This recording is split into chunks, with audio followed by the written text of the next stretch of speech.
Kanselir Olaf Scholz dan Perdana Menteri Prancis Michel Barnier punya masalah serupa. Kedua kepala pemerintahan itu harus memerintah tanpa anggaran belanja.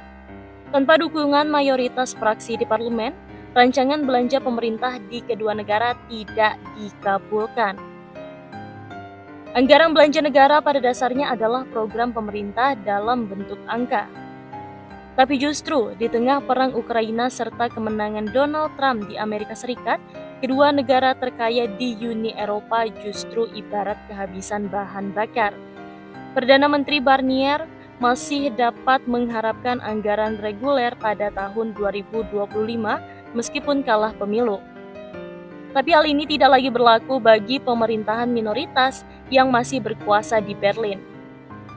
Paling banter, anggaran tambahan untuk tahun 2024 dapat diputuskan dengan dukungan oposisi sebelum parlemen Jerman Bundestag dibubarkan.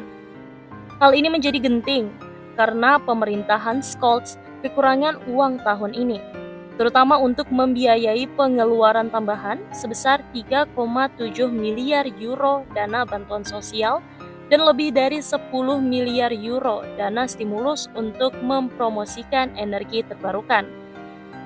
Pemerintah harus menemukan sumber pendapatan baru sebelum akhir tahun ini atau terpaksa membekukan anggaran. Pada saat Donald Trump dilantik di Gedung Putih untuk kedua kalinya pada 20 Januari mendatang, Bundestag kemungkinan besar akan dibubarkan. Hampir 5 minggu kemudian, pada tanggal 23 Februari, Jerman dijadwalkan untuk memilih parlemen baru. Tergantung pada hasil pemilu, pembentukan pemerintah bisa tertunda hingga musim semi. Konstitusi Jerman menjamin jalannya pemerintahan setelah pembubaran parlemen. Artinya, kanselir dan menteri masih akan menjabat, meski hanya untuk menjalankan fungsi dasar pemerintahan tanpa mandat untuk mengambil keputusan besar. Pemerintahan baru Jerman kelak harus bernegosiasi dengan Donald Trump atau menggalang konsensus di Uni Eropa.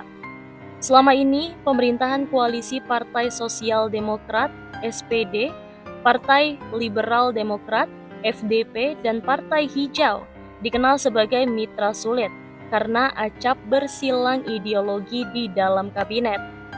Perselisihan di tubuh koalisi di Berlin berdampak pada UE karena acap memberikan suara abstain lantaran gagal menyepakati sikap. Seperti dua pemungutan suara pada Undang-Undang Rantai Pasokan UE dan Peraturan Emisi untuk Truk. Di Prancis, koalisi bentukan Perdana Menteri Michel Barnier dari Partai Konservatif Les Républicains dan Presiden Emmanuel Macron juga tidak memiliki dukungan mayoritas di Majelis Nasional. Bukan itu saja, partai-partai koalisi dikabarkan sibuk bertengkar dan belum pula mampu menyepakati program pemerintah meski sudah 2 bulan menjabat. Ironisnya, penolakan terhadap rancangan anggaran tahun 2025 di Majelis Nasional dapat membantu Perdana Menteri. Karena artinya, naskah yang akan diusulkan ke majelis kedua parlemen bukan rancangan anggaran yang sudah diubah, melainkan rancangan asli pemerintah. Pasalnya, pemotongan tunjangan sosial dan administrasi publik yang menjamin total penghematan sebesar 60 miliar euro untuk tahun 2025 kemungkinan akan lebih mudah dilakukan di Senat yang didominasi kubu konservatif dibandingkan di Majelis Nasional. Penghematan bersifat mutlak karena Prancis memiliki beban utang yang tinggi.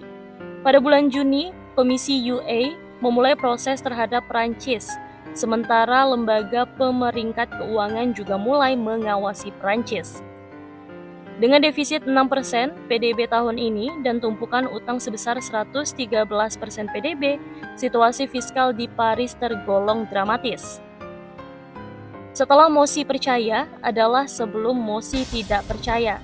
Tak lama setelah Kanselir Olaf Scholz meminta mosi percaya di Bundestag pada 16 Desember mendatang, nasib rekannya dari Perancis juga akan ditentukan. Berdasarkan jadwal saat ini, anggaran Perancis tahun 2025 dijadwalkan akan diserahkan kepada Komite Konsiliasi kedua Kamar Parlemen pada minggu terakhir sebelum Natal. Majelis Nasional kemudian harus membuat keputusan akhir.